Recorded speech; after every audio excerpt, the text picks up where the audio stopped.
Oras sa Pilipinas, 4 na minuto na. Makalipas ang 6 ng umaga. Asan ba yung ating lumang kwandine? Lumang, oo, ay bago wala.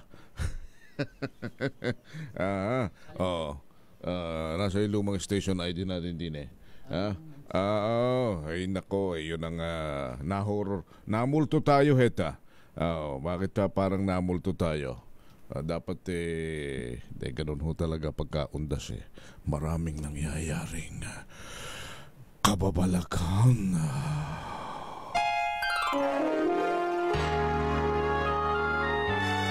Kauna-unahan sa Pilipinas. NBC Manila Broadcasting Company.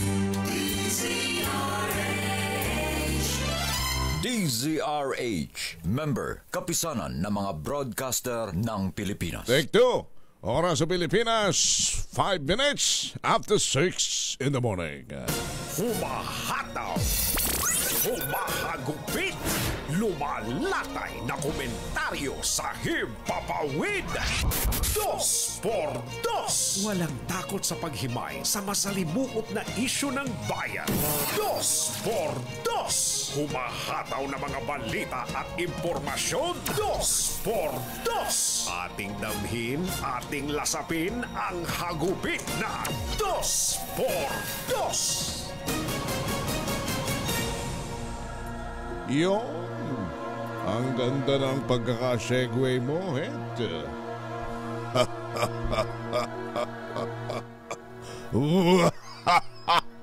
Teka muna. Pag nagkaganito ang 2 por 2. Bakit Luisa parang may tumatawang anong sabi mo? May satanas sa Malabon? Hindi satanas 'yon. Ano ba hinahanap mo yung hindi si Edwin Duque papuntahin mo siguro. Yung Lucifer. Ribulto. Sabi mo naman may satanas sa Malabon, mamumura ka ng mga taga. Hoy, magandang umaga po sa inyo Undas coverage tayo ng 2 por 2. Wala si Jerry at saka si Anthony. Tayo muna ang magmumulto din sa programa tayo muna ang maglalaog at tayo muna ang maglalatiti din sa programa Areho ang programang 2 por 2 Tina Anthony Taberna at Jerry Baha. Magandang umaga sa inyong lahat. Sika Henry Uri Pore at ngayong masakla po ito sapagkat talagang ang undas para sa paggunita at ating pagbibigay pugay sa mga yumao nating mahal sa buhay. Pero masaklab po ito doon sa mga may kamag-anak at may mga kadugo na ang puntod ng kanilang mga yumao ay nadali rin ng baha. Ay nakoy, kahapoy kausap ko yung mayor ng Laurel, si Mayor Bruce. Ang sabi niya sa Laurel pala yung kanilang sementeryo roon ay hindi rin ho sinanto, hindi rin ho pinaligtas ng Christine. Benanatan din ho ng dumadagundong na daluyong ng tubig na may kasama mga burak at mga troso at kung ano-ano pa. Kanya naglilinis po yung ating mga kababayan dyan sa Laurel, Batangas. And I'm sure, pero sana naman ay hiwag yung iba pang lalo yung mas malalim ang naranasang baha sa Bicol, sa area po ng Central Luzon, sa area po ng extreme Northern Luzon. Talagang napakaligaw-gaw po nitong nangyaring po ito. Undas na undas yung ating mga kababayan dyan inaalip po nga na sa lalim pa rin po ng tubig baha sa kanilang mga lugar. Ay hayaan nyo, pasasaan ba magkakaroon din tayo ng maluwalhating paggunita naman itong Kapaskuhan kahimanawaring wala lang bagyo. Si Leon lumayas na. Wala na po ito sa wala na sa PAR. Tama ba? Hindi na nasa na ito. Nasa may bahagi na ito ng Taiwan. At huwag kayong maglala dun sa mga may kamag-anak na OFW sa Taiwan sapagkat sabi naman kahapon ng Pag-asa, pwedeng mabasag naman yung O yung lakas ng leon ay maaaring basagin naman ng mga bundok na dadaanan nitong si Leon papasok po ng mainland dyan po sa Taiwan. Kanya, dasal lang, dasal. Oo, lalo dun sa ating mga yumaong mahal sa buhay na hindi ho natin mapuntahan ngayon. Kung malayo kayo, di kayo makakarating doon sa mga burol doon sa mga puntod sila na lang muna ang papuntahin ninyo. Hindi, biro lang ho. Ang maiintindihan, mauunawaan na naman nila. Basta inyo lang usalin ng panalangin, gunitain sila at yun na may kanilang maiintindihan na. Di kaya lang pagka tayo naman mga nabubuhay, pag tayo ay narito pa sa mundong ibabaw, saka tayo magpakita ng puspusan at taos-puso at talagang masidhing pagmamahal sa ating mahal sa buhay. Pagkat baliwala na po yung ating mga pagpalahaw, pag-iyak, yung ating mga sikdo ng damdamin na hindi natin kaya na ginagamit natin habang sila'y nakahimlain at nasa kabaong na baliwala po yan. Pag tayo'y narito pa sa lupa't kapiling natin sila, saka natin sila pag-ukulan at pag-alayan ng pagmamahal na dalisay. Nang hindi ho tayo sising patola kapag sila'y nawala na at hindi man lang natin na yakap sa kanilang ating malalim na pagsinta. Ika nga, ganon. Pahabang buhay. Hindi kung kailang patay na. Saka tayo pandali ng, nako. Mag-iikot tayo sa mga sementeryo at tayo'y pupunta sa iba't ibang lugar na dadaanan ng mga uuwi. Baka yung iba maaaring nakauwi na. Nung 30 pa nga, nag-uwian na pero syempre yung iba pa-uwi pa lamang. Baka yung NLEX, yung SLEX, yung EasyTex, yung mga tollgate, bisitahin natin. Mamaya tayo kumapulong din ng mga yung mga death planner. Magkano na ba kayo na mamatay? Napakamahal na. Baka akala ninyo kaya dapat yung mga mambabatas natin diyan magpanukalang batas nga kayo. Sa sobrang mahal ng mamatay, dapat ang mamatay papatayin. Mas masarap ang hatawan ng mga balita at komentaryo kung dire-diretsyo. Dos por dos. Joke lang. Sobrang mahal naman talaga ngayon Kaya nga dapat pinaghahandaan isang pinaghahandaan po natin. Pinag-iipunan, tama, ang inyong kamatayan sapagkat talagang kawaawa yung mga maiiwang. Pagka kayo sa pipikit at pagkatapos wala mala ang maibili ng kandila, nako, Diyos ko pong mahabagin. Mas masarap ang hatawan ng mga balita at komentaryo kung dire-diretsyo. Dos por dos. Dos por dos. Special coverage po si Henry Uri po sa ngalan po ni Anthony Taberna, Jerry Baha. Tayo'y pumunta muna sa Manila South Cemetery. Naroon si Giselle Ricaport. Giselle, good morning. Umaga at 3 entrada nitong Manila South Cemetery ang bukas na para sa mahigit 500,000 katao na inaasahang dadalaw sa mga yumao nilang mahal sa buhay. Bukod dito sa entrada sa Vito Cruz Street, naglagay din ng 2 hagdan doon sa may Metropolitan at sa may Kalayaan Avenue. Ayon sa Manila Police District, kung gaano kahigpit sa main entrance ay ganoon din katindi ang seguridad sa mga idinagdag nilang entrada. Mahigit 200 pulis Maynila ang nakadeploy dito sa loob ng sementeryo na silang titiyak sa kapayapaan at kaligtasan ng mga dadalaw sa mga namayapa nilang mahal sa buhay. Habang mga pulis Makati naman yung nakabantay sa labas nitong Manila South Cemetery. Alas 5 pa lang kaninang madaling araw, nagsimula nang dumating ang mga dadalaw dito sa libingan. Baka raw kasi abutan pa sila ng malakas na ulan at bahain na naman itong sementeryo, habang dahilan naman ng ilang early bird, baka daw maubusan sila ng espasyo na mapaparkingan naman ng kani-kanilang mga sasakyan. Pakinggan natin ka Henry ang bahagi ng ilan ating panayama. Oo, kasi mamaya marami ng tao, tsaka baka mamaya umulan. Mahirap pa kami, nagbabaha kasi dito. Tsaka isa pa, para makita agad namin yung puntod. Hindi po hassle, papasok. Nahirapan po kasi kami maghanap ng parking. Tsaka para hindi na sumabay sa maraming tao, yun lang. Para sa Undas 2024, ito si Giselle Ricaport, una sa Pilipinas, una sa Pilipino.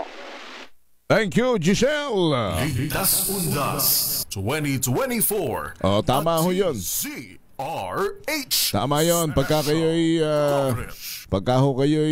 may panahon, agahan ninyo, huwag kayo huwag kayo makipagsabayan sa daluyong ng maraming tao mamaya. Nako, lalo kung kayo may mga bata, may mga lolo't lola na gusto pong makakita at masilayan pa ang puntod na mahal nila sa buhay.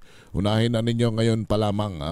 Huwag na kayong makipagsiksikan mamaya. Pero kung sakasakali naman na may mapapag-iwanan kayo ng mga bata at saka kayong mga tutoy, mga ining, huwag na kayong pumulupot sa inyong mga kwan, ha. Huwag na kayong pumulupot sa inyong mga tatay at sa inyong mga inay. Kay pumundo na randi sa bahay. Yung mga matatanda naman abay di, siyempre mahirap naman yan, magsisimpi yan, magdadamdam yan pag hindi nyo pinagsama. Magdala kayo ng tagabuhat, ha? Kung naka-wheelchair yan, dapat may tagapasaan. Huwag nyo po dadalhin yan ng walang sariling alalay, sinalolo't sinalola natin. Kaawa-awa yan pagka nagkasiksikan. Kung hindi rin lamang ninyo maiiwasang mamayang pahapon pumunta. Ganyan no ang mga Pinoy. Tiyak na pagdating ng mga alas 9, siguradong sadyang na yan ang dagsaan ng tao. Okay, sige. Sino pa? Mamaya tayo babalik sa mga sementeryo, sa mga probinsya, ha?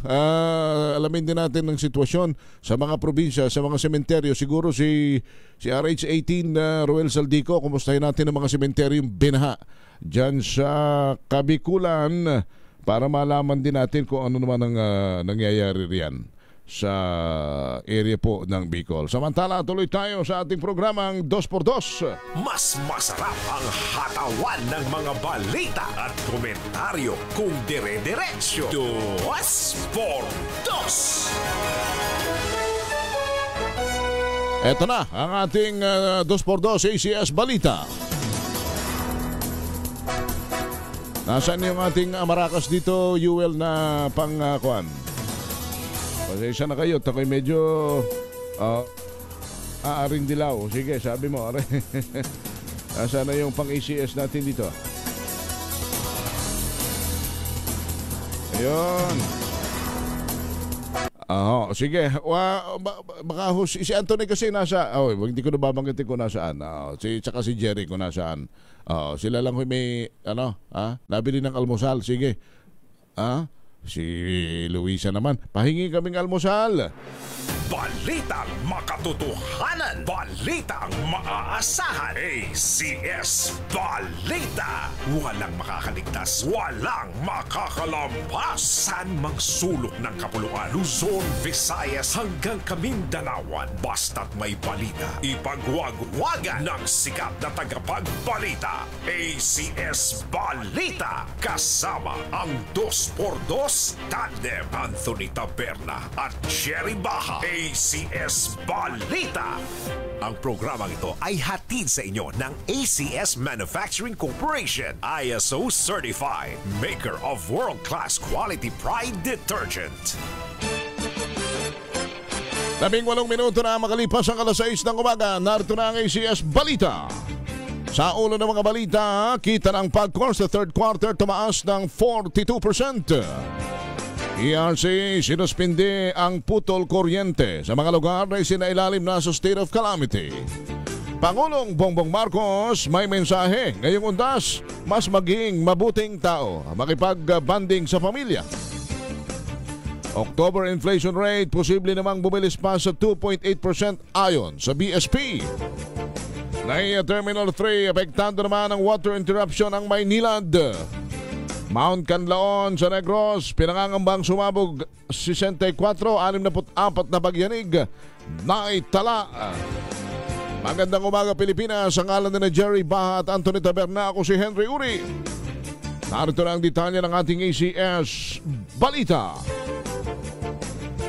Ibinida ng Philippine Amusement and Gaming Corporation na tumaas ang kita nito sa unang 9 na buwan ng kasalukuyang taong, umabot naman sa 79.43 billion pesos. Mas mataas ang 42% mula sa 55.95 billion na kita nito noong taon. Ayon kay Pagcor Chairman Al Tenco, ang sektor ng electronic gaming ay nakapag-ambag ng 28.22 billion o 35.52% sa gaming revenue pie. Sinundan ng licensed casinos and integrated resort na nakakuha naman ng 30.84% at 24.50 billion pesos mula sa mga bayad sa lisensya. Samantalang netong kita naman ng Pagcor sa unang siyam na buwan ay nasa 9.63 billion, halos doble sa 4.85 billion noong nakalipas na taon. Sa iba pang mga balita, halos 30 lungsod at higit 200 bayan sa 14 na lalawigan ang nagdeklara na ng state of calamity. Epekto naman ang bagyong Christine at Leon. Kabilang sa mga nagdeklara ng state of calamity, ang mga lalawigan ng Albay, Batangas, Camarines Norte, Camarines Sur, Catanduanes, Cavite, Laguna, Quezon at Sorsogon. Dahil dito, malaya mga LGU sa mga nasabing lugar na magpalabas ng calamity funds upang matugunan ang pangangailangan ng mga apektadong residente. Sinuspende na rin ng Energy Regulatory Commission ang putol kuryente sa mga lugar na nasa ilalim ng state of calamity at inatasan ng mga distribution utilities na magpatupad naman ng flexible bills payment scheme hanggang Disyembre upang mapagahan ang pagbabayad ng mga apektadong consumer.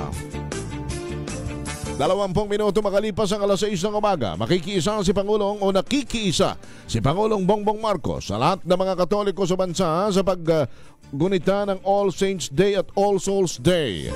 Kasabay nito, hinimok ng Pangulo ang mga Pinoy na guguli naman ang panahon sa pamilya at bisitahin ang mga namayapa at mag-alay ng dasal ngayong panahon ng undas.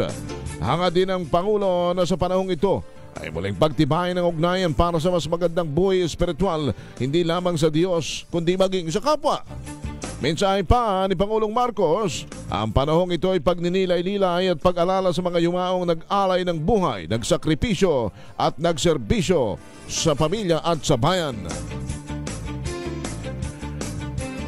Samantala, inaasang aabot naman sa 1 milyon ang bilang ng mga bibisita sa Manila Memorial Park Susukat sa Parañaque ngayong undas. Sinabi ng Assistant Park Manager Rizalyn Acosta, mas mataas ang nasabing bilang kung ikukumpara sa naitala nung nakalipas na taon.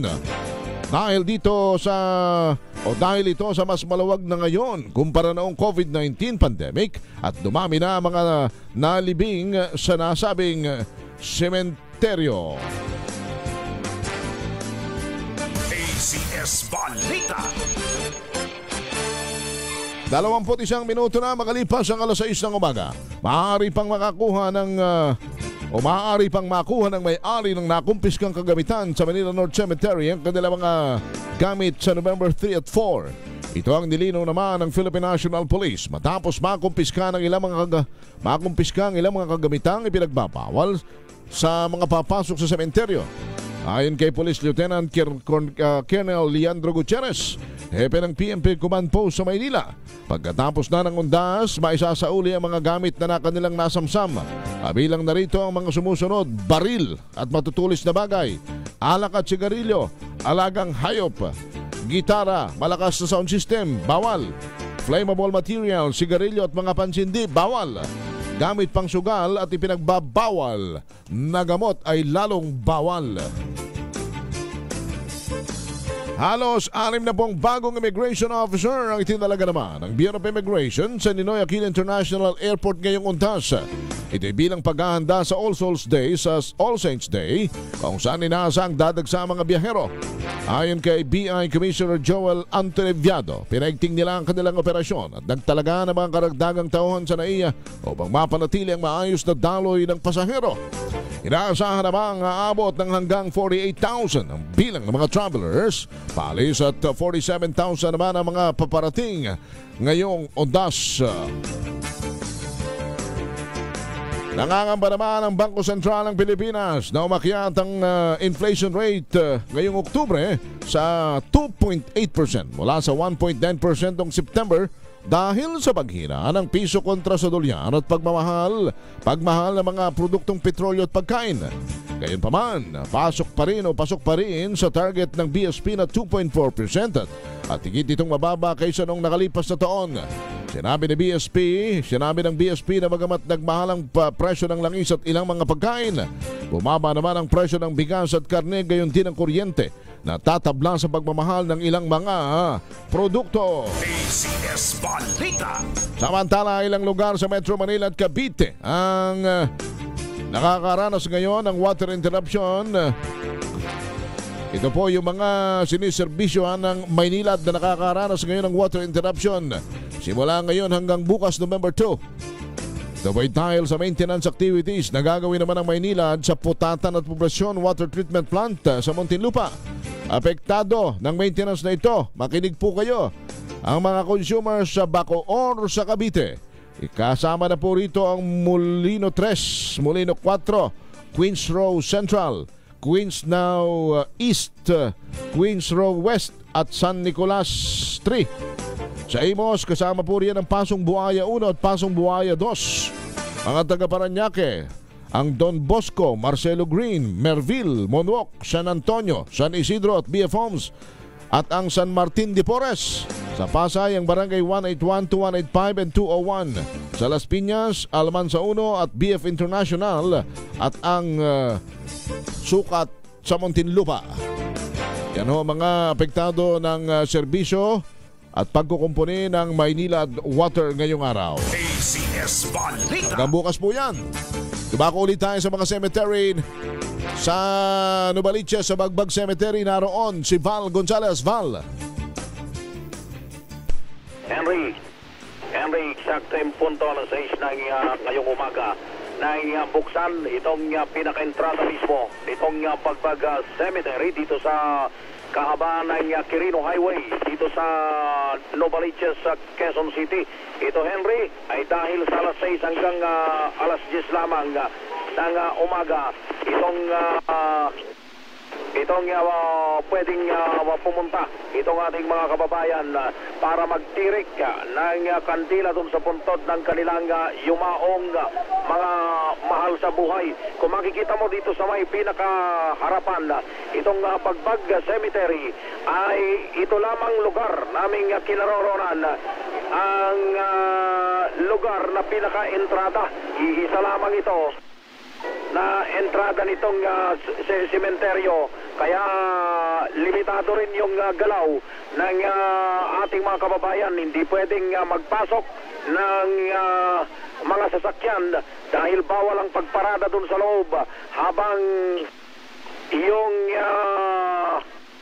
mga kababayan natin ay maglalakad, Henry, ng siguro'y nasa 400 metro mula rito sa may pinaka-entrada nitong sementeryo na malit lamang kumpara dun sa ibang mga sementeryo dahil 7 hektarya lamang. 7 hektarya lamang ito. At ang bilin na Henry noong pamunuan ng Bagbag Cemetery, abay wag nang ipagpilit pa. Huwag nang ipagpilitan pang magdala ng mga ipinagbabawal dahil dito pa lamang sa may pinaka-entrada, dito sa may pinaka-gate mismo, ay kukumpiskahin na ng mga nagbabantay dito sa sementeryo. Yan ang pinakahuling sitwasyon mula rito sa Bagbag Cemetery dito sa Quezon City. Para sa Ligtas Ondas 2024, ako, si Val Gonzalez, DJ Rates, una sa Pilipinas, una sa Pilipino. ACS Balita. Thank you, Val Gonzalez. Samantala, sa Manila North Cemetery, naroon si Boy Gonzalez, RH number 29. Boy! Henry, Go ahead. Bukas pa sa dalo ng sasakyan itong kahaba ng Aurora Boulevard na dapat isasara dahil ayon sa Manila Police District Traffic Enforcement Unit na kukunti pa lamang yung mga natutungo, kaya dapat ay bunuksan para hindi pa magdulot din ng masikip na daloy ng sasakyan ang kahaba ng Aurora Boulevard. Pero itong Bloomington Extension, yung tapat ng Chinese Medical Hospital at yung harap mismo ng Manila North Cemetery ay sarado na sa daloy ng sasakyan mula pa kahapon. At sa mga motorista, may mga itinalagang mga parking area ang mga kababayan nating magtutungo dito sa sementeryo. At nakadeploy ang napakaraming mga pulis at mga miyembro ng Manila Traffic and Parking Bureau dito sa vicinity. So 6 a.m. nasa paigit sa 3,000 na ang maagang nagtungo dito sa sementeryo at inaasang mamayang alas 9 ayon kay Police Brigadier General Tom Ibay, ang hepe ng Manila Police District. Pinakadadagsay ng maraming tao ngayon ang sementeryo bandang alas 9 ng umaga. Maganda ang kalangitan ng panahon dito sa lugar ng Maynila. Para sa Undas 2024, ito si Boy Gonzales para sa DZRH, una sa Pilipinas, una sa Pilipino. ACS Balik! Thank you, boy. Samantala, mula sa Manila North Cemetery, magtungo tayo sa Loyola Memorial Park sa Marikina. Naroon si Edniel Parosa, RH number 52. Edniel. Magandang umaga. Kaiba sa ibang himlayan, pwede ang magpalipas na magdamag dito sa Loyola Memorial Park sa lungsod ng Marikina. Palibasa ay privado, ilan sa ating mga kababayan piniling mag-overnight dito katabi ang puntod ng kanilang mga mahal sa buhay. Kabilang dyan itong grupo nila Sheila na abutan natin mismo na nagliligpit na ngayong umaga. Kung yung iba, papunta pa lamang sila, nagliligpit na dito sa Marikina. Ayon sa kanya, nakasanayan na nilang pamilyang magpalipas ng isang gabi lamang para magsalo-salo, lalo't dalawa sa kanilang kaanak ang narito. Pakinggan natin si Sheila.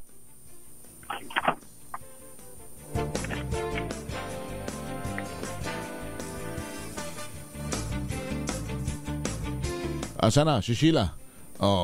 Tama yun. Dapat Malapit, Henry. Malapit itong Sheila sa himlayan ng master rapper na si Francis Magalona.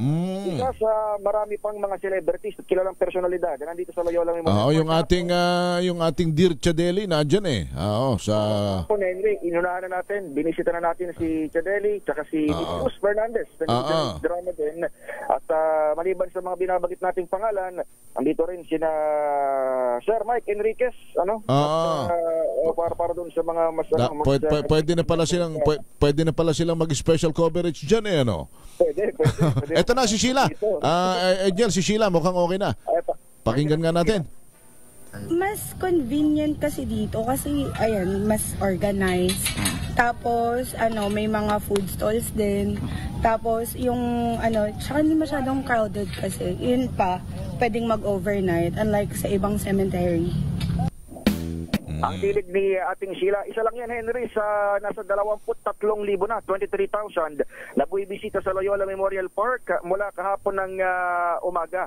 Ibinabanggit natin na celebrities, isa dyan si Sir Francis M., ang kilalang master rapper. Binisita rin natin yung puntod kanina at nakita natin may chips, bukas na clover chips at isang energy drink. Ayun ang paborito. Doon sa kanyang puntod. Last year, nang bumisita tayo dito, mayroong mga fans na nandito rin. At inasa natin mamaya, dahil pasimula pa lang naman yung araw, baka bisitahin din ito ng kanyang mga tagahanga. At I don't know kung nanggaling na rito yung kanyang pamilya. At meron din sa iba pang mga sikat na personalities na nandito such as Miriam Defensor Santiago, former MMDA Chairman Bayani Fernando, at iba pang mga kilalang pangalan.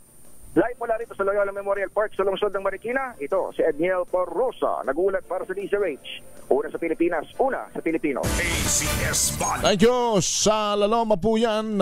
Puntahan naman natin ng Laloma Cemetery, si Edwin Duque. Edwin. Henry, umaga pa lang ay pinapairal na yung higpit ng mga pumapasok dito sa loob ng Laloma Cemetery sa Caloocan at naglagay na lang concrete barrel dito para masunod yung pagpasok dahil dito pala sa pasukan ay nandito yung EFP, BMP at iba pa nga isang tinitingnan yung mga pumapasok dahil napakaraming pinagbabawal ay dapat ay masunod.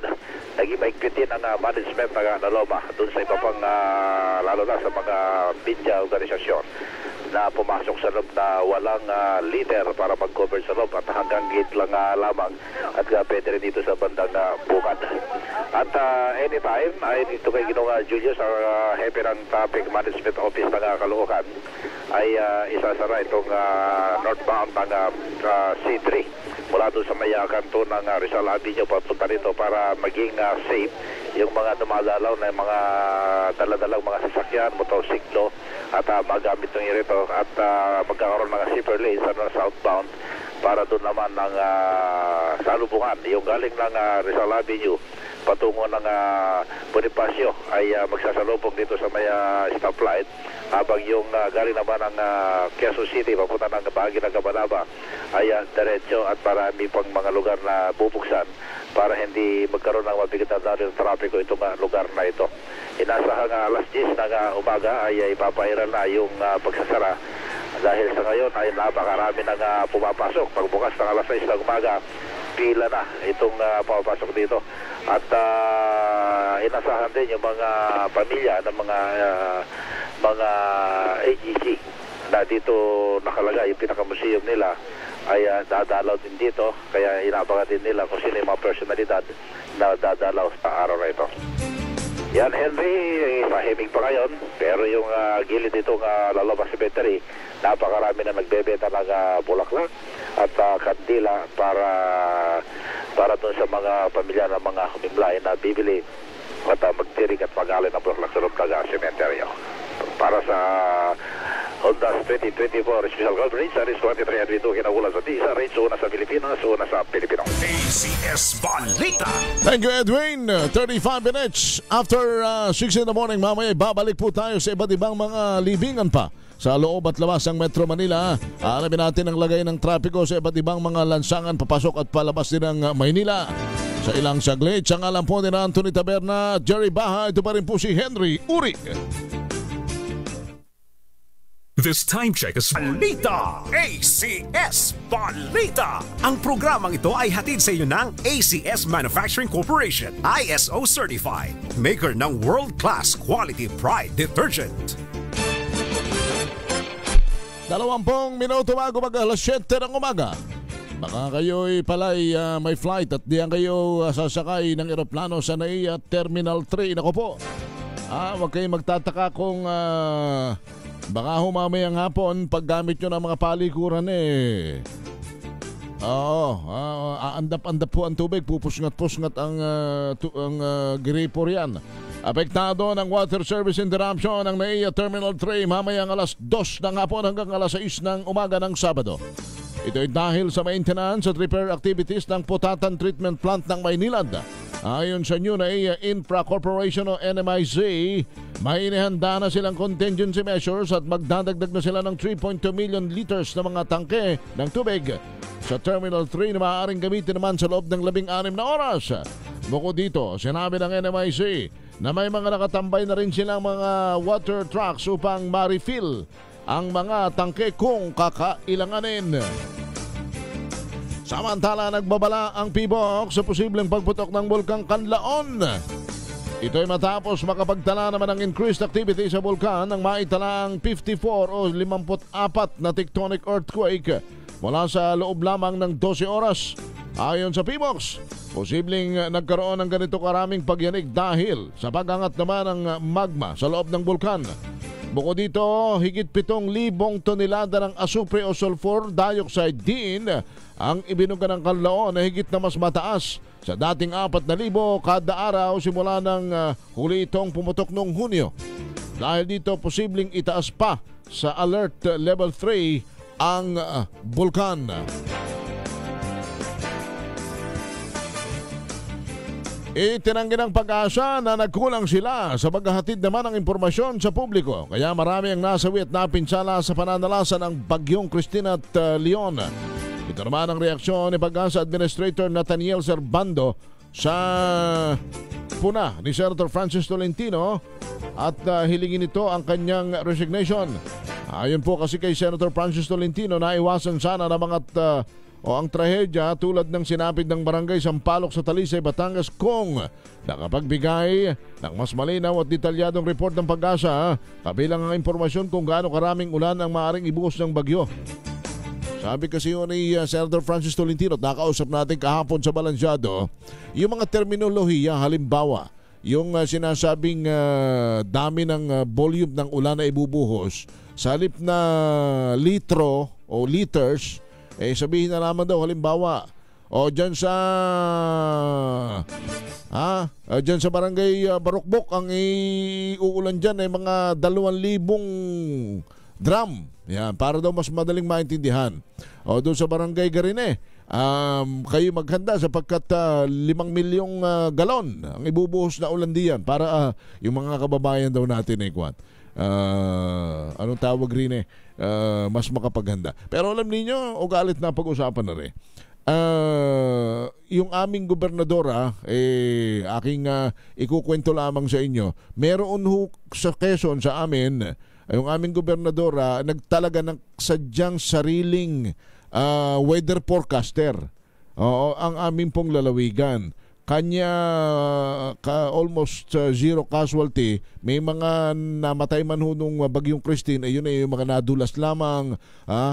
Pero wala po yung ikanan nyo yung naguhuan o nadali po ng paglubog sa tubig baha. Wala hong gayon. Dapat na-forecast nga ng aming lalawigan kung saan bayan, saan partikular nabubuhos ang malakas na ulan. And I think that's a good practice that everyone in the local government magkaroon ng sariling weather forecaster.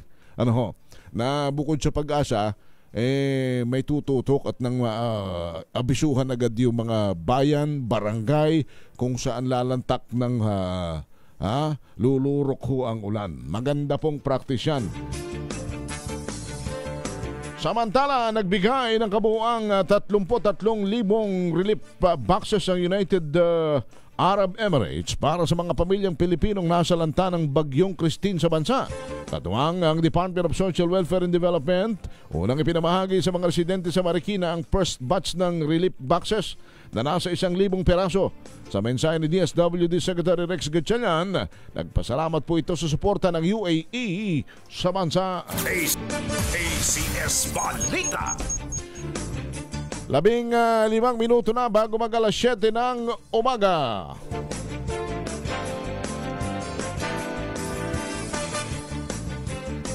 Sumayin nyo na ang ACS Balita sa kalam po ni Anthony Taberna at Jerry Ba. Ako po si Henry Uri. ACS Balita. Balitang makatotohanan. Balitang maaasahan. ACS Balita. Ang programang ito ay hatid sa inyo ng ACS Manufacturing Corporation, ISO Certified, maker ng world-class quality Pride detergent. Number 1. Kung pinag-aantay ng matagal na rin si Kuya Julius Corpus yung makisig na spokesperson ng TOL Regulatory Board. Alamin natin ang mga polisiya ngayon ng TRB, ng mga toll gate na dadaanan ninyo. Kayo pwedeng dumaan pa kung kayo walang RFID. Ay sa haba ng pila ngayon, may bukas pa kaya hanggang mga tawag ron, yung mga no RFID cash counter. Kuya Julius Corpus, magandang umaga po. Magandang umaga po, Sir Henry, at sa lahat po ng ating mga taga-subaybay ninyo sa Opo. Dito sa DZRH. Magandang umaga po. Paano kaya ho itong mga hindi nakalagyan pa ng RFID palabas at papasok ng Maynila? Marami ang palabas. O kaya yung nakaligtaan walang laman yung RFID, paano kaya ho, are? Sir Henry, tama po kayo, at kami naman po nagtabayanan din namin yung mga ganyang mga pangyayari. Kaya meron pa naman po tayong lane na designated to transact itong mga cash payment. So wag po sila mag-alala. Mangyari kung wala pa silang RFID, tumungo muna sila dito sa designated lane na to kung saan sila pwedeng magbayad muna ng cash. Doon naman po sa Sir Henry, yung binabanggit yung medyo nakalimutan ng load, bago naman po siguro sila lumabas ng bahay nila. May mga applications po ngayon, Sir Henry, di ba na lang makadali.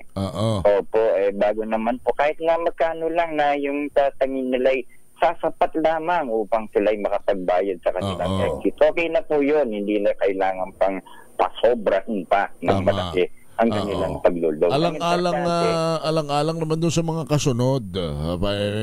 Nagpare-pareho nagmamadali at gusto na makauwi hindi ba? Tama po, Sir Henry. At ang pagnanais naman natin, lalo na ngayon, peak travel season, sana maging maayos po ang daloy ng trapiko sa ating mga expressways, sa ating mga toll plaza. Kaya lang, Kuya Julius, yung maputol muna kita, paano naman yung may laman? May mga ganyan din sabi nga nila, kakaload ko nga lang ho ngayon bago pagdaan naman ayaw gumana. Ala ko, kaya na may worst ba't nawala ang aking load, kakanakarga ko lang.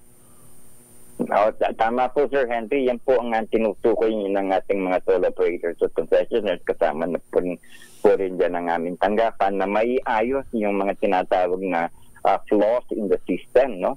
So Yung mga ganyan po, may mga nakaantabay po tayo yung mga toll assist personnel o sakasakali may mga equipment failure or systems failure, nang sa ganon hindi rin po magtagal ang transaksyon ng ating mga motoristang may RFID. Subalit nais po natin ipabatid na yan ho'y hindi na ho karamihan, sapagkat marami na rin po ang naisaayos ng ating mga operators at concessionaires sa kanilang mga sistema at sa kanilang mga equipments. Kung sakasakali man po na makaranas kayo ng ganyan, meron pong nakahandang mga taong tutulong sa inyo nang sa ganon mas mabilis pa rin ang inyong transaksyon sa ating mga toll plaza. Kayo ay patatabihin muna at kakausapin. At kung talaga namang nag-load kayo, may resibo naman yung paglo-load hindi ba? Kahit sa electronic receipt, ang gawin siguro para baka naman mamaya yung iba'y wag naman, hindi naman natin nilalahat. Baka yung iba'y alibay na lang nag-load pero nakalimutan naman talagang mag-load. Dapat may resibo kayo, kahit screenshot na kayo nakapag-load na. Tama po, Sir Henry. Maraming salamat po sa pagpapaalala sa ating mga motorista may RFID na ang pagnanais naman natin ay mapaayos at mapabilis ang transaksyon nila at biyahin nila, di ba, sa ating mga toll plaza na hindi naman natin pinipervisyo yung mga karamihan ng ating mga motoristang may RFID na sumusunod sa patakaran. Paano yung Kuya Julius pala, lumakdaw na tayo, ano ang mga road assistance, kumusta ang galaw ng mga toll traffic and security personnel? Idadagdag ko na, may mga emergency CR ba kayo? Na pwedeng madaanan maliban doon sa mga CR sa mga toll gate? Sir Henry, sa ngayon po ang yearly naman po, every metric travel season, meron tayong tinatawag na Oplan Biyaheng Ayos. So, ito yung Oplan Biyaheng Ayos Undas 2024. At ito po pinaghandaan na ng ating mga toll operators at mga concessionaires. Kasama na rin po ng aming tanggapan ng pagmamonitor dito. Nakaantabay po ang mga traffic and security personnel. Kasama na rin po yung mga binabanggit ninyong mga amenities na pwedeng magamit ng ating mga motorista. Kung pong naka-aberya kayo sa inyong paglalakbay, sana naman na hindi, ay tumawag po kayo sa mga hotline numbers and they are mandated. Less than 20 minutes dapat matulungan kayo, mabigyan kayo ng assistance nang sa ganon ay may pagpatuloy niyo po ng maayos. Saan mahahanap yung mga hotline ninyo, yung mga hotline ng tollgate? Nasa saang website yan? Dito po sa yung maalala ko, yung sa mga grupo ng MVP, yung mga MVP tollways natin, yung NDEX, CITEX, Cavitex, C5 Link, kasama na rin po ang Carax yan. 135000, yun po ang kanilang hotline, no? Dito naman po sa CRD, meron din po kami sa Sir Henry, kung kinakailangan namin nila ng tulong sa amin, 0962-055-1521. At dito naman po sa San Miguel, meron po sila na hindi ko lang nailista, pero tingnan lang po sa website ng San Miguel na tollways and then there is a hotline. Siguro Kuya Julius, pakikuhan mo na rin, huwag mo munang ibaba at ipapakausap uli kita kay Tita Malo para maibigay mo yung mga hotline para mabasa ko habang yung mga kababayan natin ay pauwi.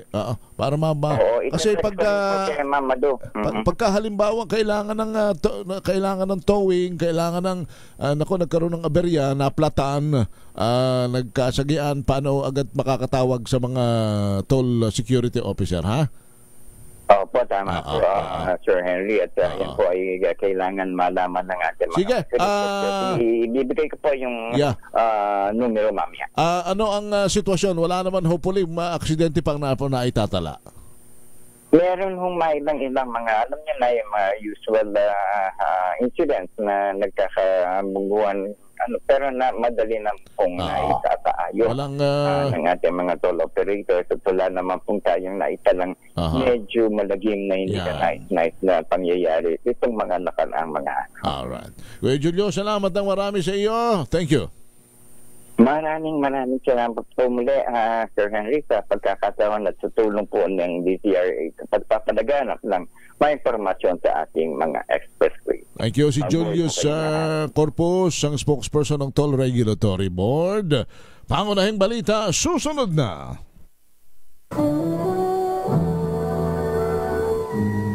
Kauna-unahan sa Pilipinas. Manila Broadcasting Company. DZRH, a proud member of MBC Media Group. Pilipinas, alas 7 na po ng umaga. Balitang bagong-bago, balitang dapat alam mo, balitang magdadagdag ng talino dahil bagong impormasyon, makibalita, unang-una sa DZRH. Pangunahing balita kasama ang 2x2 tandem nina Anthony Taberna at Jerry Baha. Mainit nagbabaga live na live sa DZRH Radio, DZRH TV, DZRH Digital, nationwide, worldwide, at netwide. DZRH, pangunahing balita. Pangunahing balita sa ngalan po ni Anthony Taberna, Jerry Baha. Magandang umaga sa inyong lahat. Ako po si Henry Uri.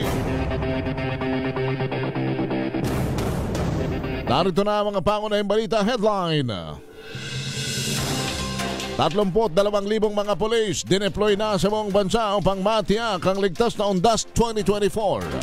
Administrator ng Barangka Cemetery sinibak na, kinasuhan pa sa paghuhungay ng mga bangkay. No work, no pay, papatupad ngayong Undas. 2 hinihinalang Pogo Hub sa Bataan at Maynila ni raid, ikinandado pa ng PAOC.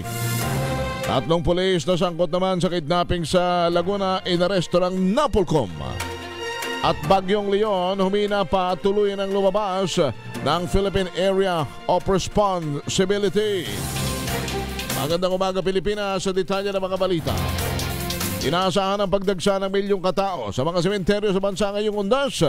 Dahil dito, dinagdagan na ng Philippine National Police ang puwersa nito na idineploy na sa buong bansa para sa seguridad ng mga magtutungo sa mga sementeryo.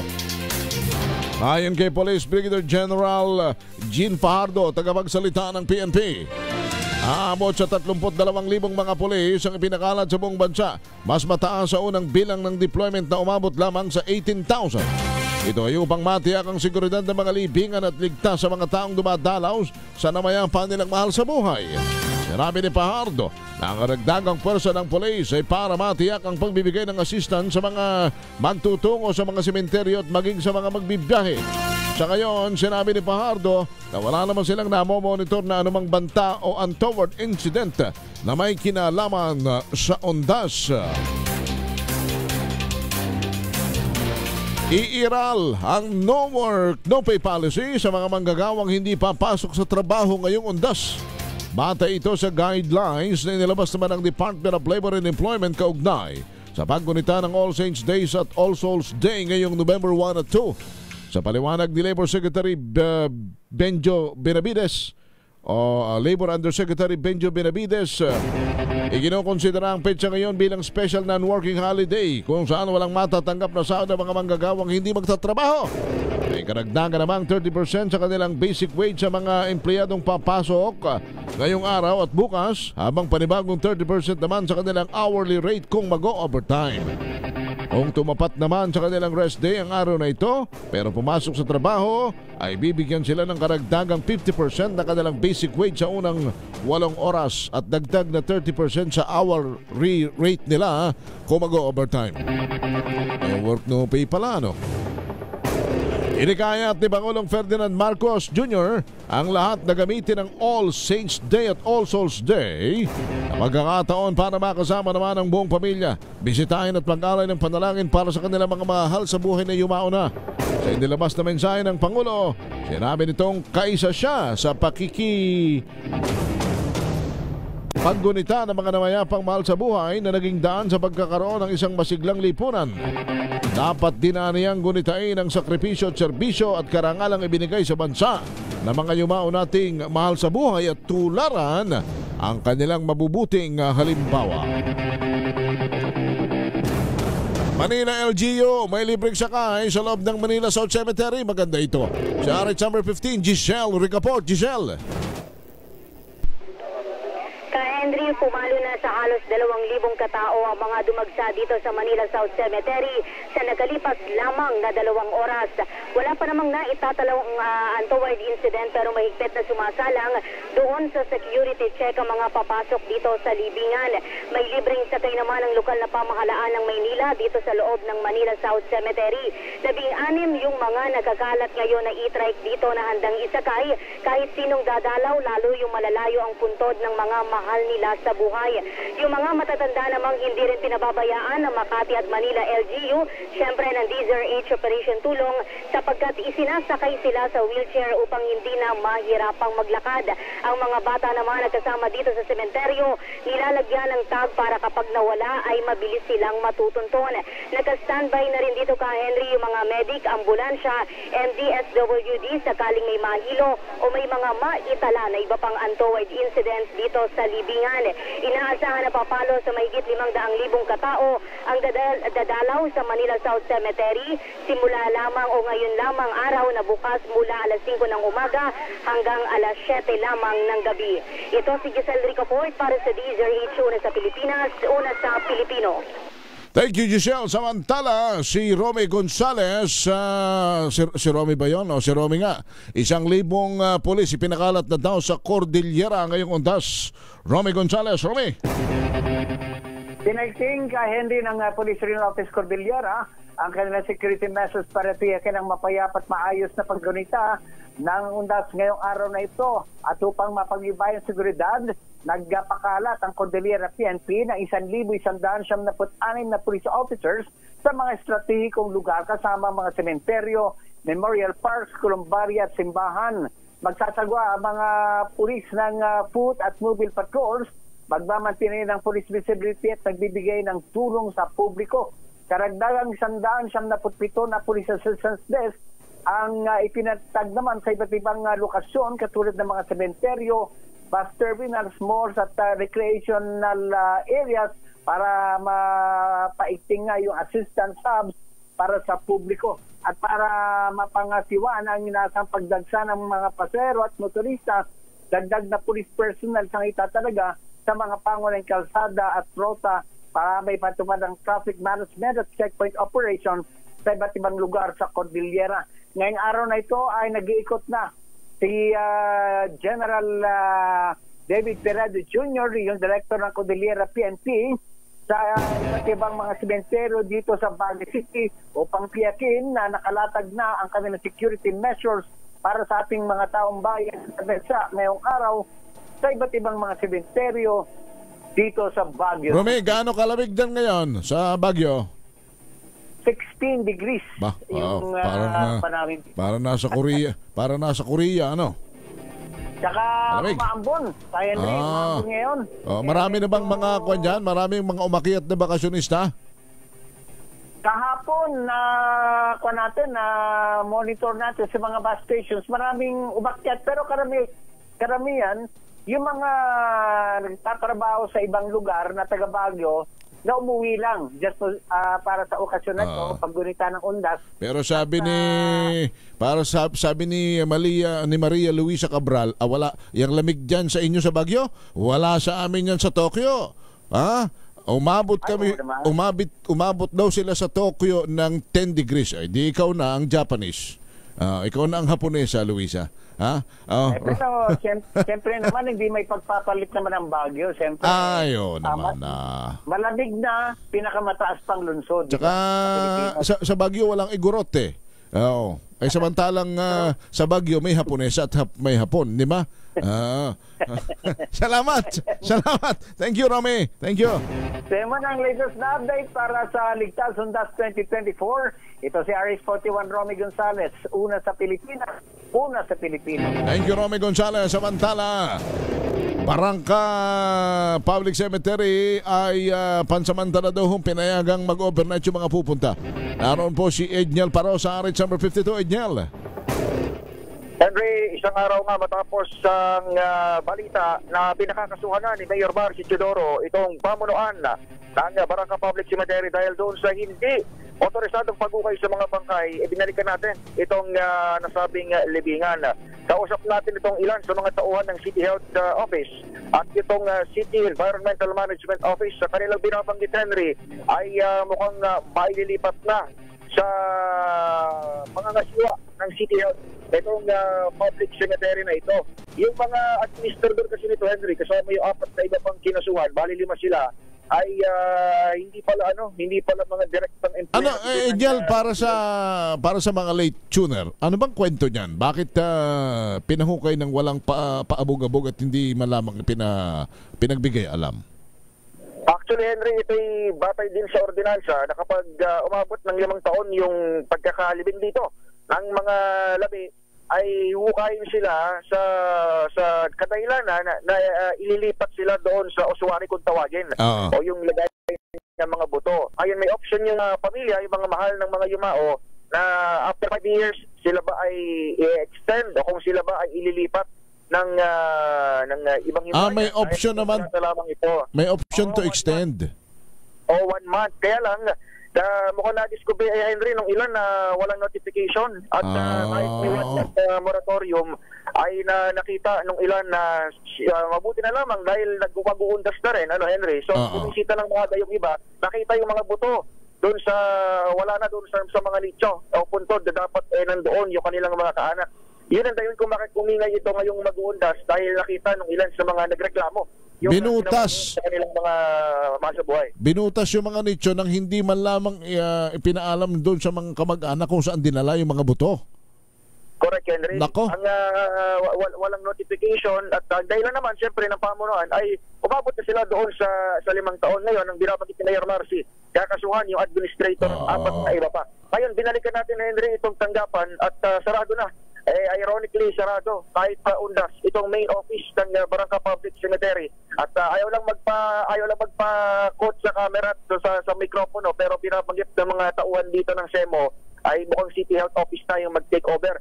Samantala, sa kabila pa rin ng issue na yan, Henry, ay tuloy pa rin yung pagbisita ng ating mga kababayan dito. Sa katunayan, ay napagbigyan na yung ating mga kababayan dito na mag-overnight o magpalipas ng gabi. Kaiba doon sa ibang public cemetery na bawal yung pagpapalipas ng gabi. Karaniwan hanggang alas 6 lamang ng gabi itong Barangka Public Cemetery pero dahil undas ngayon, hanggang mamayang gabi, ibig sabihin November 1 to November 2, pwede pa rin mag-overnight yung ating mga kababayan. Pero November 2 to November 3, bawal na at hindi na ulit papayagan itong mga ito.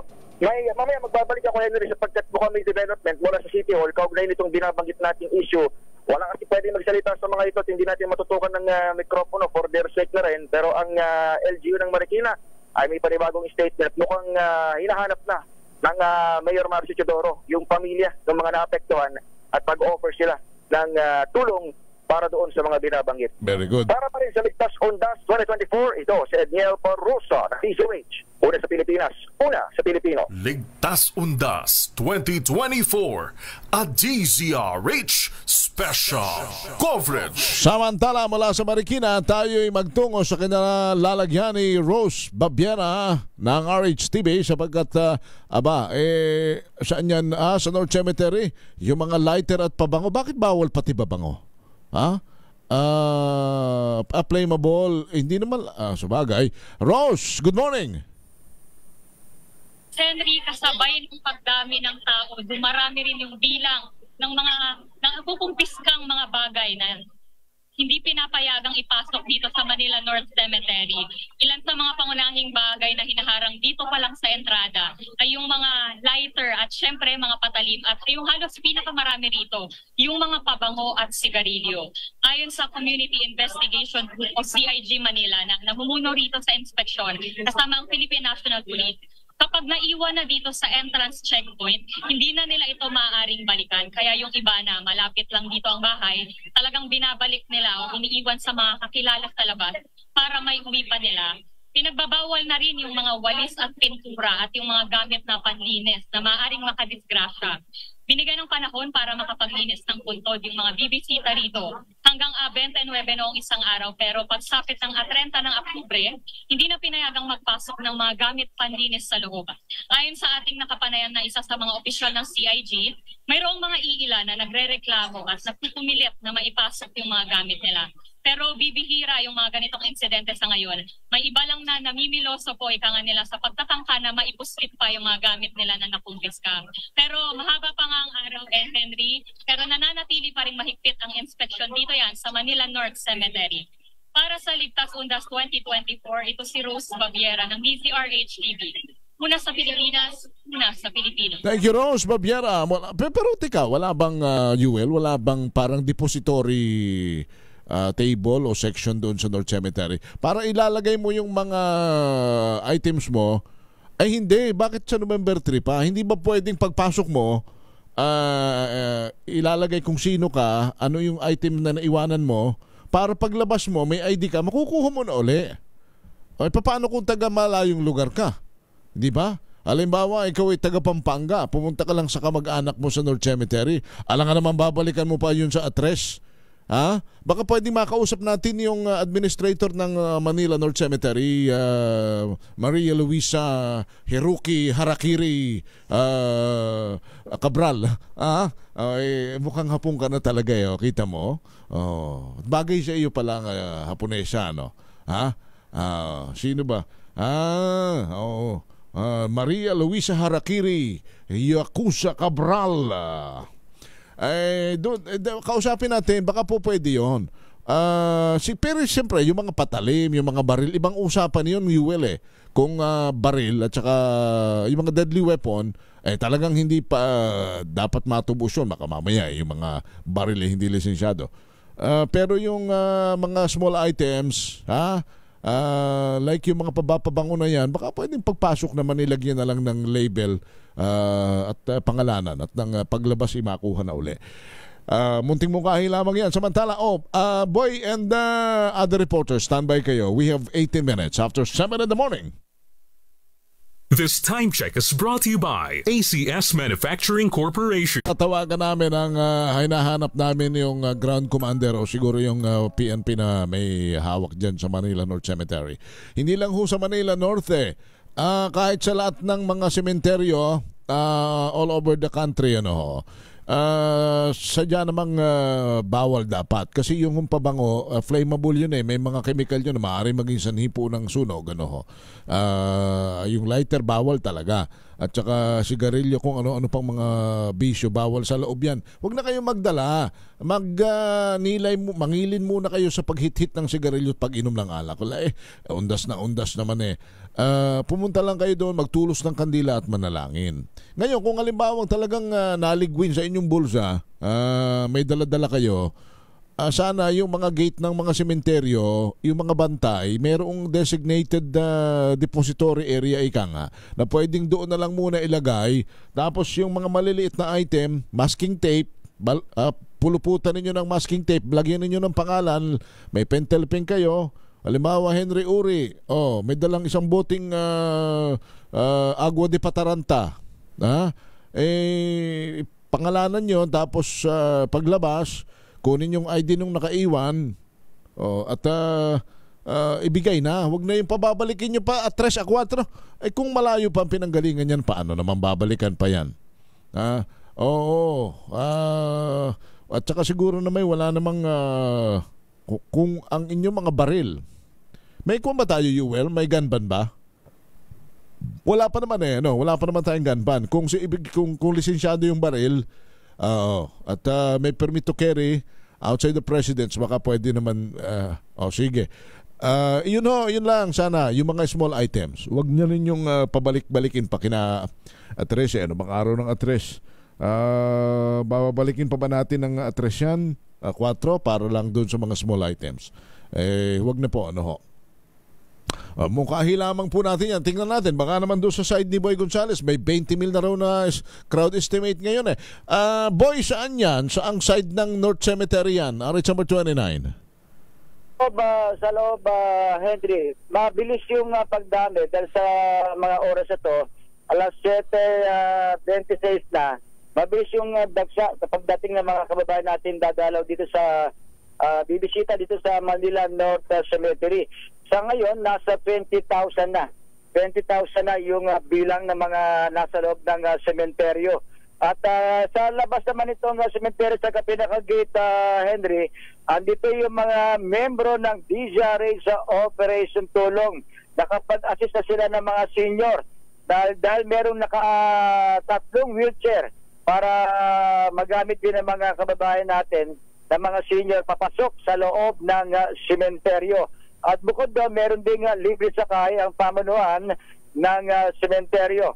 Umabot na nga sa 20,000 na inaasahan na mamaya lamang ay aabuti na ito kasi pinaka-peak ng dating ng mga kababayan natin nasa alas 9 hanggang alas 10 ng umaga. Meron ding mga umiikot na mga bike patrol ng Manila Police District, pati mga motorcycle patrol na nag-iikot sa loob ng sementeryo. Sa mga sumandaling ito, mainit yung sikat ng araw, mainit na yung sikat ng araw dahil sa ngayong umagang ito, mukhang hindi naman nagbabadya. Kuya Boy, yes. Yung binabanggit ko na dyan sa Manila North Cemetery, ang sinasabi rin ay kung makakaiwan ka ng mga bawal, babalikan mo sa 3 at 4 pa, di ba? Oo, lalo na yung mga pabango.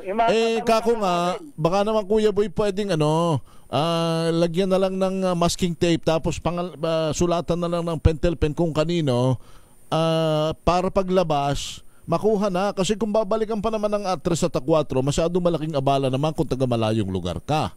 Parang hindi nila kakayanin yun na Henry ngayong araw kasi sa dami. Lalo ngayon, nasa 1 milyon. Kaya kung hahanapin pa yung mga papalabas sa sementeryo, nahanapin pa yung kanilang mga iniwang gamit, ay mahirapan sila na maasikaso sila ng mga nagbabantay. Hindi, kung pwede naman siguro kung may mga dalawang lamesang designated para doon lang. Hindi naman siguro, hindi naman lahat ng papasok may dala Kuya Boy kukunti naman ang may dala, kukunti naman siguro ang magdadala lalo na't ngayong naririnig na nilang bawal na. Pero yung mga hindi yung mga hindi nakarinig, iilan na lang siguro 'yan. So baka may mga 1 o 2 table na po pwedeng yung mga may dala doon ihahabilin, lalagyan na lang ng pangalan, masking tape lang yun, tsaka pentel pen yun tapos paglabas, kung may ID ka, di ibibigay sa iyo, kung wala, malas mo naman.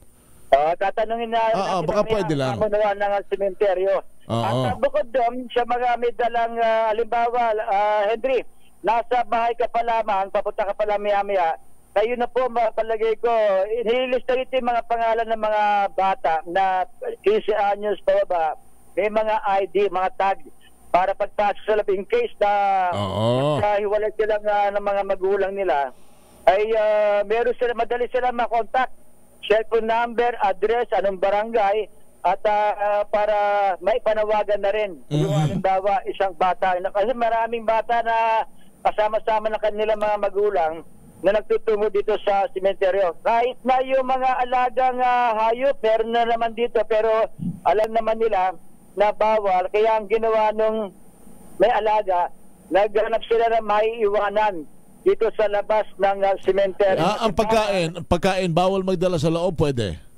Pwede naman, may mga pagkain naman yung mga kababayan natin na dala-dala.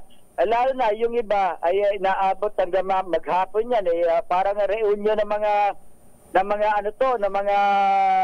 magkakamag-anak. Alam mo, yan ang sabi nga ng mga Pilipino, Kuya Boy, ang daing ng magkakamag-anak nakikita-kita na lang tayo pagkaundas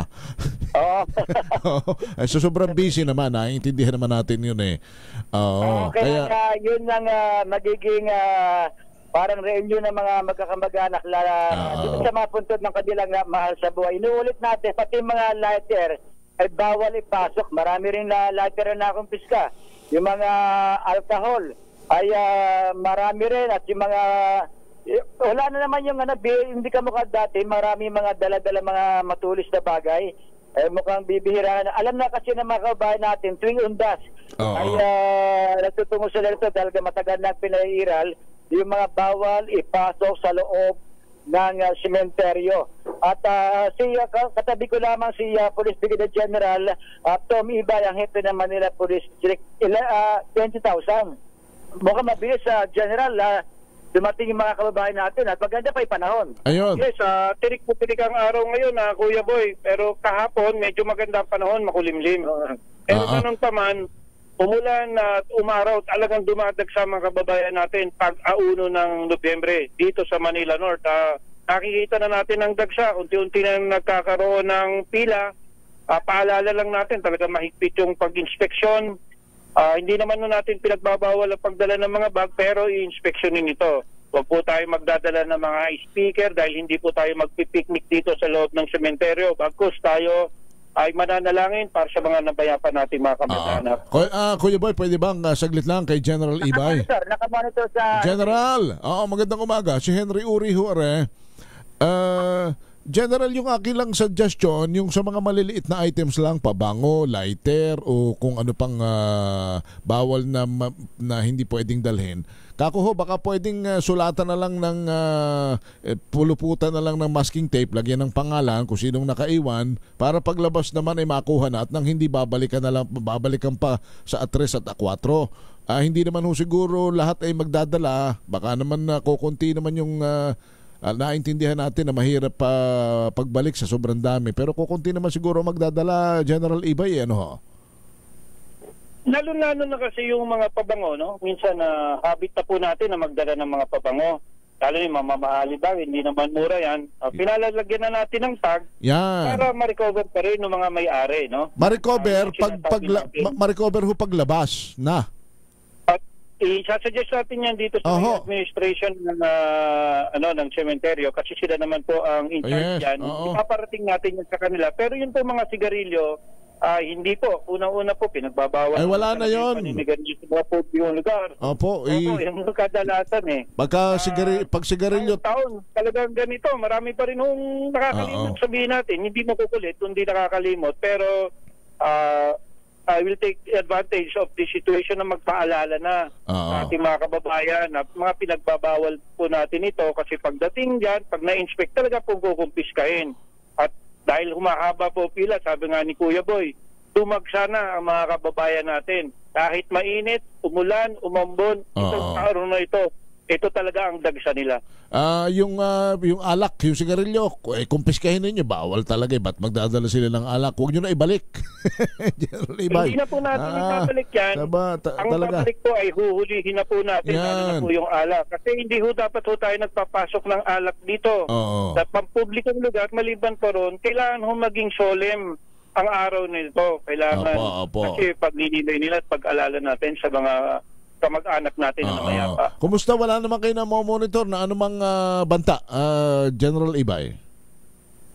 So far, wala naman po. Naka-heightened alert po tayo. Yan po ang utos ng ating Regional Director, si Major General Sidney Hernia, na i-deploy lahat ng available na personnel natin. Kaya ang mga tauhan po ng Manila Police District, wala po naka-day off. Hindi lang po nakatutok sa Manila North Cemetery. Andyan din po ang Manila South. Nandyan po ang Chinese Cemetery at portion ng Laloma. Ganon din po sa mga bus stations. Naka-deploy din po tayo. Pero yun naman yung mga vital installations sa Maynila, hindi naman nawawala ng police for sure.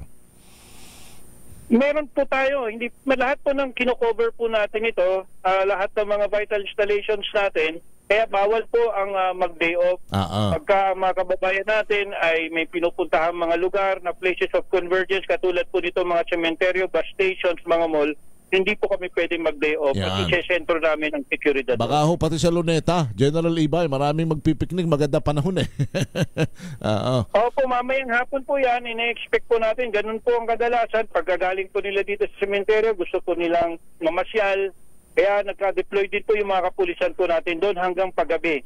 Dahil alam po natin, bukas ay Sabado, Kaya isi-secure po natin ang mga mamamasyal kung saan man pasyalan dito sa ating nasatakupan. Kaya po Church, lalo na maraming dadaan tsak, sasamantalahin na lalo kung galing. Naman po, kasabay po itong ating undas saka Friday, Biyernes.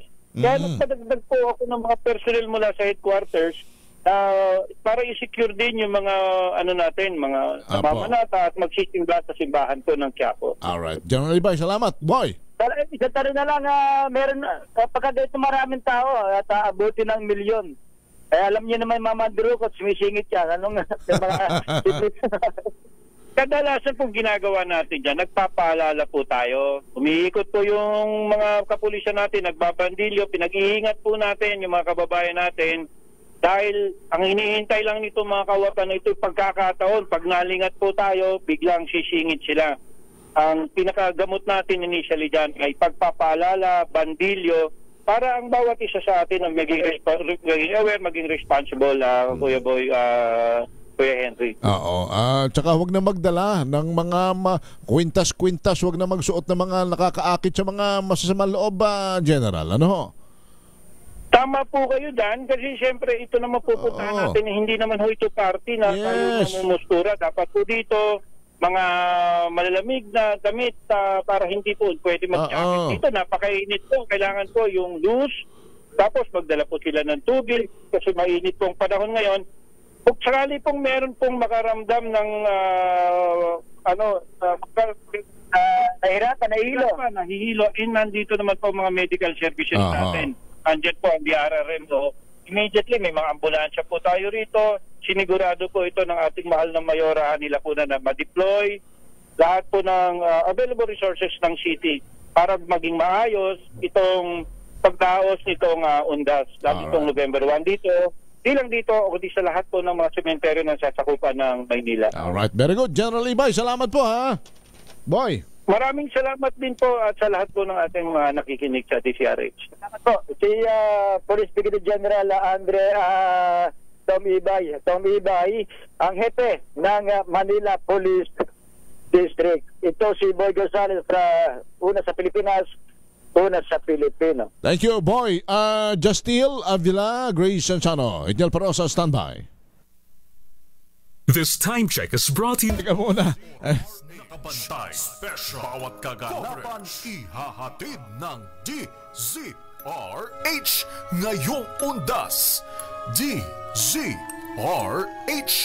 Ligtas Undas 2024 at DZRH Special Coverage. Aba, no work, no pay pala. Teka muna. Ay, baka kayo himatayin din siya. Hindi naman lahat. Garine. Kayo na lang ang magkwento at medyo mahina ako sa mata. Areho, no work, no pay policy, yung mga hindi papasok. Ibig sabihin, baka akala ninyo kayo nasa sementeryo o nasa bahay lang o nasa swimming pool ay kayo babayaran. Hindi garine. Kahit kayo regular, kung hindi kayo pumasok, wala kayo sahod.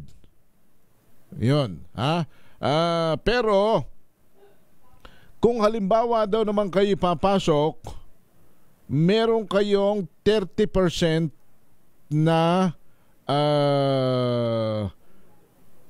mapapadagdag kung kayo'y mag-overtime. Yan. Di pumasok kayo. May 30% na dagdag overtime na 30% ng inyong sahod. Yun ay ibibigay sa inyo as overtime. Ngayon, kung pumasok din kayo ng rest day, merong pang 50% sa basic wage at 30% kung mag-overtime kayo. Ibig sabihin, day off ninyo. Dadagdagan ng 50% yung inyong arawan sahod, tapos pinag-overtime pa kayo. Abay, 80% yun. Plus doon sa inyong daily wage. Kung kayo sumasahod ng 600 piso sa isang araw, ay di madadagdagan pa yun ng 300 kung kayo'y day off at pinapasok kayo. Tapos nag-overtime pa kayo. Edi may 30% pa. Pag hindi kayo pumasok, wala kayong sahod. Yun. Kaya halimbawa, may mga nagbabakasyon. Pinag-day off kayo. Pero hindi kayo nag-day off at sabi niyo papasukan ninyo yung kwan. Yung wala. Iyon 50% plus sa inyong sahod na arawan.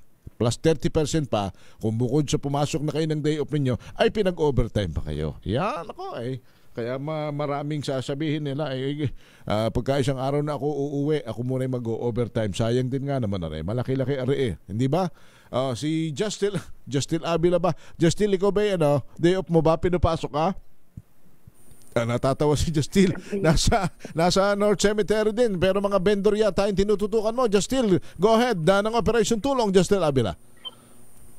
Henry, isang maayos na kooperasyon ang panawagan ni Punong Barangay Victor Eusebio ng Barangay 7 na sa Manila para sa mga vendors na gustong kumita ngayong araw ng undas. At niya pa, kung hindi makikita ang mga vendors at mananatiling matitigas ang mga ulo nito at magpapakalat ka at wala sa mga gawa kung hindi patigil ang mga susuway sa kanyang pakikita. Justil, medyo pangit yung yung signal mo, UL. Pakisabi nga kay Justil, hindi maintindihan yung kwan. Justil yung signal, pakipihit nga na kaunti. Pihit. Ayan. Isa nga, ang panawagan nga ng Punong Barangay Victor Eusebio para sa mga kanya. Hindi maganda. Tawagan mo na lang uli si Justil, Grace Ansano, bakit nagsipagtaasan ng hindi naman wala namang taniman yata na maraming bulaklak dyan sa Aurora. Nagtaasan na raw ang presyo. Grace Ansano, Grace, go ahead. Salamat. Ace? Yes, Henry. Eto na nga at dinagsana itong mga tindahan ng mga bulaklak. Dito ako ngayon sa bayan ng Baler. At isa sa mga dinudumog ngayon hahabol nga para makapagdala ng mga bulaklak sa mga mahal nila sa buhay na naunang namayapa. Ngayon ay tumaas ang presyo ng bulaklak dito sa lalawigan ng Aurora dahil nga galing pa yan sa Baguio at may kalayuan din yung travel. At aminado ang mga tindera na halos 20 pesos ang tinaas ng presyo ngayon. Kung dati nakakabili ka ng bouquet na, yung nakaayos na, naka-arrange na bulaklak na 100 ngayon, ranging from 130 to 160, yung mga pinakamaliliit na arranged flower. At mula 150, pataas, yun yung mga gaganda ng klase ng mga bulaklak.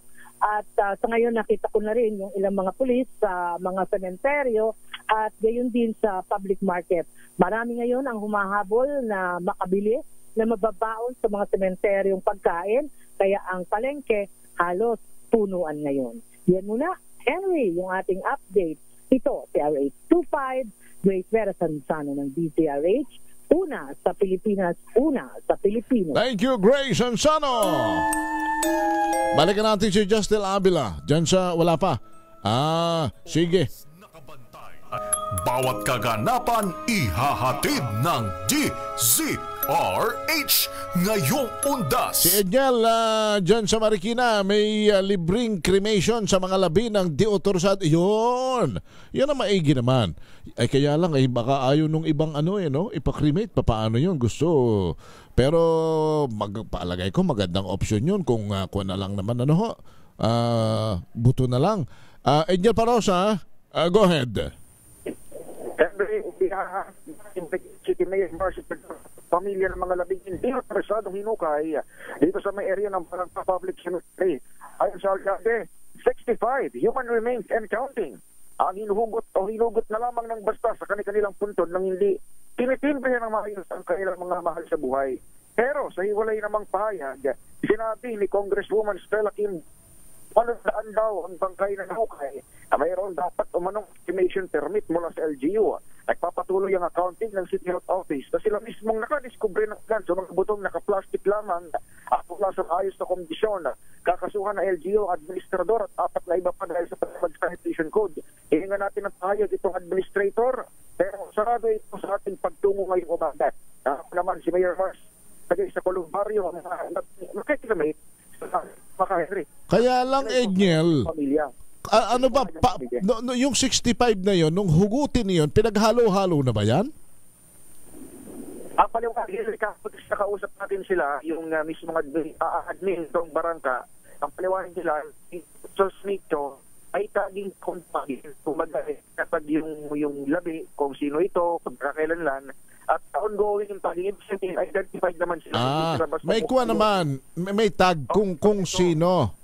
Oo, may proseso na dinaanan kung sino, pero yun nga, kamalas-malasan, napicturan, at topics na mismo, tapos nakutan din natin na nagtungo rito at lahat yun nga, nakita na may mga nakaplastic ng buto na hindi ayos. Oo, kasi mahirap naman kung nagkapalit-palit na yan, nagkahalo-halo na yan sa pag-iitsa-itsa at sa pag gaano ka siguro na hindi na palitan yung isang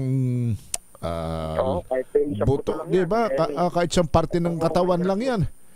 Nako. At ano yan, sabi nga ng mga tao, hindi naman natin kailangan maging mayor para malapit hindi na ito sanitation ko. Ito yung din doon sa dangal. Oo. Tama yun. Sige, pero nag-o-offer naman yung wala bang makausap tayo riyan na kamag-anak nung nahukay? Kapon marami ngayon, sarado yung opisina. Wala ditong mga ano. Pero parehong side siya, yung LGU, tapos sa side ni Congresswoman Stella Quimbo, sa side ni Mayor Marcy Teodoro, nag-aalok sila parehas ng cremation. Bukas naman, November 2, magsasagawa ng misa, yung LGU, para ipanalangin itong nangyari sa mga labi. Alright. Ito si Edniel Parosa, balik sa iyo, Henry. Thank you. Salamat, Edniel. Yun ho, kung may nakikinig sa atin na kamag-anak po nung nahugot na buto, diyan po sa Barangka Public Cemetery, sabi naman mayroon daw hong tag, may pangalan kung sino yung hinugot nila. Ngayon puntahan ninyo, pagkatapos may libreng cremation. Siguro ipakremate nyo na lang at yung abo iuwi ninyo o ilagak ninyo kung saan man, may option naman kayo riyan. Justil Avila, mula po sa Operation Tulong, naririyan sa may North Cemetery, pero yung mga vendors ang tinututukan ni Justil, go ahead. Oo, ano ba? Sige. Kala ko naman ready na si Justil.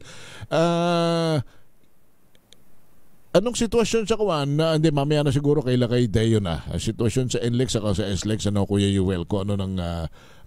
Andiyan na si Justil? Sir Henry, isang maayos na kooperasyon ang panawagan ni Punong Barangay Victor Eusebio ng Barangay 372, Zone 37, District 3 ng Santa Cruz, Manila para sa mga vendors na gustong kumita ngayong araw ng undas. Aniya pa kung hindi makikiisa ang mga vendors at mananatiling matitigas sa mga ulo nito at magpapakalat-kalat, wala siya magagawa kundi ipatigil ang mga susuway sa kanyang pakiusap. Sapagkat ang mga magiging pasaway ng mga vendors ay maaaring magdulot ng bottleneck o pagsikip ng daloy ng tao na mga dadalaw sa kanilang mga mahal sa buhay dito sa Manila North Cemetery. Ayon din kay Director Rosel Castañeda ng Manila North Cemetery, ang pananatiling maayos at pagsunod sa tuntunin na binigay ng pamunuan ng Manila North Cemetery para sa mga bumibisita ngayong araw ng undas ay malaking tulong para maiwasan o mabawasan ang dahilan ng mga aberya sa ating mga kababayan na dadalaw sa kanilang mahal sa buhay sa mga puntod nito. At tuloy-tuloy din ang dagsa ng mga dumadalaw dito sa Manila North Cemetery. As of 7 p.m. nga kanina, ang crowd estimated natin ay nasa 20,000 na ang mga dumadalaw. At ang DZRH Operation Tulong ay merong boost para sa ating mga public service tulad ng public service desk kung saan tayo ay nagbibigay tulong sa mga kababayan natin na nangangailangan gaya ng wheelchairs na hinahatid ng ating mga kasamahan mula entrance hanggang sa sila ay makarating sa himlayan ng kanilang mahal sa buhay. Meron din tayong mga vital signs check-up. Nandiyan ang ating mga doctors from Voltracom. Nandiyan din ang Knights of Columbus at syempre ang Pinero, ang Pilipinas Ngayon Emergency Rescue Unit para sa mga pagtaas sa mga BP. Ayan, nandiyan sila. At meron din tayong serbisyong pagbibigay ng malamig na tubig para sa mga bibisita. At Sir Henry, yan na muna ang mga update mula rito sa Manila North Cemetery para sa Ligtas Undas 2024. Ako si Justil Avilla, DZRH, una sa Pilipinas, una sa Pilipino. Thank you, Justil Avilla. Sige. Ulitin na lang natin yung panawagan natin dun sa kwan, ano? Doon sa mga doon sa mga nahukay dyan sa barangka, ha? Punta kayo siguro ngayon para makausap na kayo ng mga LGU, mga tauhan ni Congressman Kimbo at saka ni Mayor Teodoro. Nag-o-offer na sila ng libreng cremation kung gusto nyong ipakremate yung labi o mga buto ng inyong pong mga ng inyong mga mahal sa buhay na hinukay ng walang pasabi talaga ng mga itong administrador na ito ng sementeryo. Libre yun, kung hindi nyo maililipat at wala rin kayong paglilipatan kaagad, ay inyo na pong samantalahin yung pagkakataon na yan na may libreng cremation. Ulitin din natin, ha, baka hindi nyo napakinggan kanina yung sa anong tawag rin sa Toll Regulatory Board na interview natin. Yung mga walang RFID, may cash counter pa sila, pero kung sakasakali naman at kayo magbibiyahe ay siguraduhin naman ninyo may laman ng inyong RFID para hindi naman kayo paabala at baka abala pa sa iba. Ako'y magpapaalam na. Sumain nyo na po ang 2x2. Special coverage po rin ng DCRH para sa Undas 2024. Mag-iingat kayo. Ingatan ng inyong buhay. Ingatan ng inyong kalusugan. Saan man kayo magtutungo. Undas na undas ba? Baka pagka kayo'y padaskol-daskol ng inyong paglalakbay, baka kayo mapasama sa paglalakbay. Mag-ingat kayo. Yung mga naglalakbay ngayon sa mga lansangan pauwi, pabalik, kayo'y magdahan-dahan sa pagmamaneho, maging mahinahon, huwag maraming nagmamadali riyan, placer ng placer sa inyong likod. Pagbigyan na ninyo pag nagmamadali at baka may hinahabol. Huwag kayong magagalit kung kayo pinuputputan diyan at binubusinahan ng malakas. Baka sa halip na kayo'y makauwi ng maluwalhati, magkaabere pa kayo sa daan. Pagbigyan niyo yung mga nagmamadali, huwag kayong makipag-initan ng ulo sa mga yan. Mas mabuti na mapagpakumbaba at malamig ang ulo. Nakakarating ng maluwalhati sa paroroonan. Salamat po sa ngalan po ni Anthony Taberna at saka po ni Jerry Baha. Ako po si Henry Uri. Ang tabayanan po sila kay Deo Macalma sa Damdaming Bayan. Special coverage pa rin ng Undas 2024.